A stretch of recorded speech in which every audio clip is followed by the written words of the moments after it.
Good morning mga idol. Ari gali ako sa Punta Pantalan nga video. Punta Pantalan sa Banati. Muna akong baston. Kay ano ko maligo ako sa dagat. Kay damo fractured injuries ko sa tulaan sa disgrasya ko muna. Nagpainit ako sa adlaw kag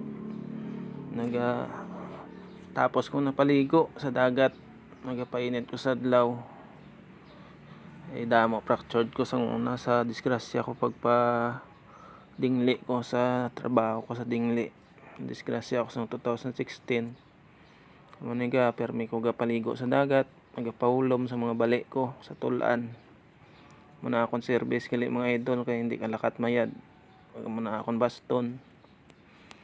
Permi ko na di kung way ko brown sa Punta Pantalan nami maligo di sa dagat. Ay mga idol, lawas ko nun sa ng mga bali tulan ko kag ang spine ko sa likod, ang right arm ko kag ang left piece ko may mga fractured ni sa una, may kaluyan sa bong nagayad-ayad na. Naka-recover na kay permi ko paligo sa dagat kag nag-exercise. Ara ga pamalam-malan ako sa mga bayo ko. Mula na mga idol, bye.